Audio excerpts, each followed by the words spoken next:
Selamat datang di channel Educamp Ganesha. Sebelum kita mulai, biasakan kita berdoa terlebih dahulu dan meminta file kepada admin agar pembelajaran lebih terstruktur. Baik, kita langsung saja ke soal SBMPTN Geografi prediksi tahun 2022. Oke, soal nomor 1. Aktivitas penduduk di pantai timur Sumatera dan pantai utara Jawa adalah A. Budidaya pertanian, B. Budidaya perkebunan, C. Budidaya perikanan dan tambak, D. Penggembalaan sapi, E. Kegiatan industri. Oke, saya berikan waktu 5 detik untuk teman-teman menjawab. Baik, jawaban yang benar adalah C. Budidaya perikanan dan tambak. Di sini cukup jelas ya penjelasannya. Jadi aktivitasnya adalah budidaya perikanan dan tambak. Oke, langsung saja ke soal nomor 2. Faktor penyebab terbentuknya air danau yang asin adalah A. Surutnya air danau saat musim kemarau yang panjang, B. Airnya berasal dari permukaan tanah yang lebih tinggi, C. Penguapan dari permukaan danau, D. Tidak adanya pelepasan air laut sehingga air yang mengisi cekungan hanya berkurang melalui penguapan, E. Terjadinya pelepasan air laut sehingga air yang mengisi cekungan bertambah. Oke, diberikan lagi waktu 5 detik untuk teman-teman menjawab. Oke, jawaban yang benar adalah D. Tidak adanya pelepasan air laut sehingga air yang mengisi cekungan hanya berkurang melalui penguapan. Oke, penjelasannya juga cukup jelas ya. Oke, langsung saja ke soal nomor 3. Proses terjadinya banjir di kota-kota besar saat ini dikarenakan adanya A. Peningkatan penggunaan air tanah, B. Pembangunan drainase, C. Curah hujan yang tinggi, D. Koefisien bangunan meningkat, E. Banjirop. Oke, 5 detik lagi untuk teman-teman menjawab. Baik, jawaban yang benar adalah D. Koefisien bangunan meningkat. Oke, jadi cukup jelas juga ya jawabannya D. Kita langsung saja ke soal nomor 4. Aktivitas penduduk di bidang pertanian dapat dikembangkan pada daerah yang memiliki morfologi berupa A. Dataran tinggi dan tanah kapur, B. Dataran rendah hilir sungai dan tanah aluvial, C. Perbukitan dan tanah vulkanik, D. Cekungan dan tanah organosol, E. Dataran rendah dan tanah gambut. Oke, saya berikan waktu 5 detik lagi untuk teman-teman menjawab. Baik, jawaban yang benar adalah B. Dataran rendah hilir sungai dan tanah aluvial.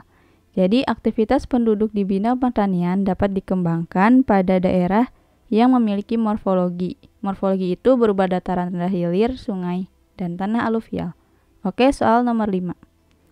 Tingkat pengangguran di suatu wilayah tinggi disebabkan oleh faktor A. Ketidakseimbangan antara jumlah pencari kerja dan lapangan pekerjaan, B. Terbukanya kesempatan kerja, C. Usia produktif banyak, D. Jumlah golongan muda banyak, E. Banyak tenaga ahli. Oke, diberikan waktu 5 detik lagi untuk teman-teman menjawab. Baik, jawaban yang benar adalah A. Ketidakseimbangan antara jumlah pencari kerja dan lapangan pekerjaan. Tingginya tingkat pengangguran di suatu wilayah disebabkan oleh ketidakseimbangan antara jumlah pencari kerja dan lapangan pekerjaannya. Oke, ke soal nomor 6. Pembangunan yang memenuhi kebutuhan masa sekarang tanpa mengorbankan pemenuhan kebutuhan generasi mendatang adalah A. Pembangunan berkelanjutan, B. Pembangunan karakter, C. Pembangunan infrastruktur, D. Pembangunan ekonomi, E. Pembangunan berwawasan lingkungan. Oke, 5 detik lagi untuk teman-teman menjawab.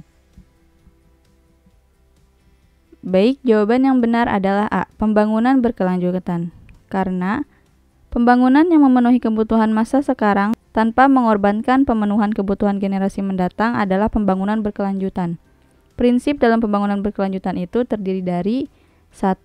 Pemerataan dan keadilan sosial, 2. Menghargai keanekaragaman, 3. Pendekatan integratif, dan keempat, perspektif jangka panjang.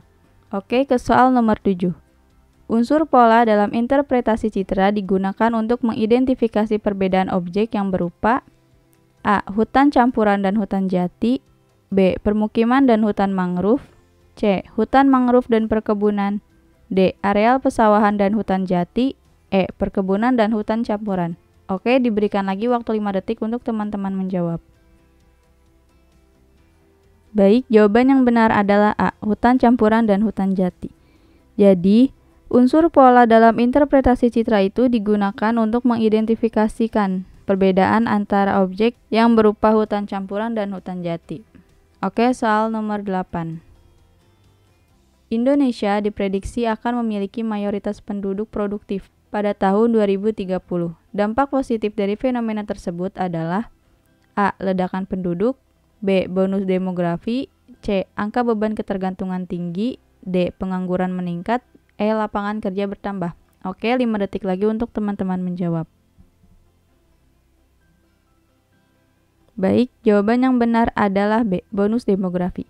Di sini cukup jelas ya, dampak positif berarti kita pilih pilihan yang mengandung unsur positif, yaitu yang B. Bonus demografi. Oke, ke nomor 9. Tujuan pemerintah melakukan pembangunan industri di pedesaan adalah A. Memeratakan penguasaan iptek, B. Alih teknologi bagi masyarakat pedesaan, C. Mengurangi tingkat pengangguran, D. Memeratakan pendapatan penduduk, E. Meningkatkan upah minimum regional. Oke, diberikan lagi 5 detik untuk teman-teman menjawab. Baik, jawaban yang benar adalah C. Mengurangi tingkat pengangguran. Di sini juga cukup jelas ya, karena pemerintah itu melakukan pembangunan industri di pedesaan, tentunya untuk mengurangi tingkat pengangguran. Oke, ke soal nomor 10. Dampak perubahan iklim global yang dapat menyebabkan turunnya hasil tangkapan ikan bagi nelayan adalah A. Gelombang laut kecil, B. Arus laut semakin deras, C. Populasi plankton menurun, D. Arus balik berubah drastis, dan E. Suhu air laut semakin dingin. Oke, 5 detik lagi untuk teman-teman menjawab. Baik, jawaban yang benar adalah C. Populasi plankton menurun. Karena dampak perubahan iklim global bagi nelayan itu karena populasi planktonnya menurun, sehingga hasil tangkapan ikannya pun menurun. Oke, ke soal nomor 11. Bergabungnya negara-negara di Asia Tenggara dalam ASEAN didasarkan pada kepentingan A. Sosial, ekonomi, dan geostrategi, B. Ekonomi, sejarah, dan budaya, C. Pertahanan, budaya, dan geopolitik, D. Geopolitik, sosial, dan ekonomi, E. Budaya, pertahanan, dan sosial. Oke, 5 detik lagi untuk teman-teman menjawab. Baik, jawaban yang benar adalah A. Sosial, ekonomi, dan geostrategi. Di sini juga cukup jelas ya, jadi kita langsung saja ke soal nomor 12. Faktor yang mempengaruhi syarat tumbuh tanaman kopi yaitu A. Iklim, topografi, dan jenis tanah, B. Topografi, jenis tanah, dan lokasi, C. Iklim, luas wilayah, dan tingkat curah hujan, D. Kemiringan lereng, kesuburan tanah, dan penduduk, E. Penduduk, luas lahan, dan topografi. Oke, diberikan lagi waktu 5 detik untuk teman-teman menjawab.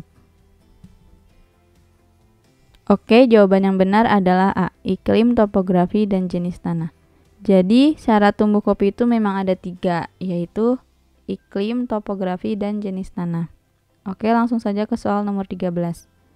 Faktor penyebab Pulau Kalimantan mempunyai lahan sawah pasang surut adalah A. Alur sungai lurus dan landai, B. Banyak sungai besar dan landai, C. Aluran sungai pendek dan curam, D. Banyak teluk dan palung laut, E. Petani Kalimantan bukan penggarap sawah. Oke, 5 detik lagi untuk teman-teman menjawab. Baik, jawaban yang benar adalah B.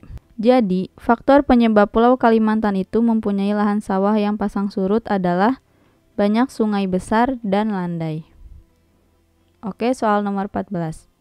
Wilayah formal didasarkan pada keadaan yang seragam dan statis atau pasif. Contoh wilayah ini adalah A. Kawasan yang memiliki fungsi sebagai sentra kebudayaan, B. Keadaan ekonomi yang heterogen, C. Morfologi gunung api yang memiliki kemiringan lebih dari 24%, D. Kawasan yang memiliki keberagaman penggunaan bahasa, E. Daerah yang memiliki variasi jenis pekerjaan. Oke, diberikan lagi waktu 5 detik untuk teman-teman menjawab.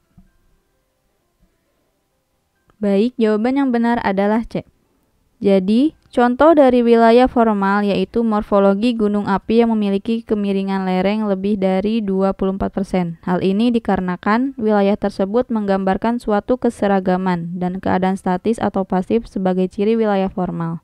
Oke, ke soal yang terakhir, soal nomor 15.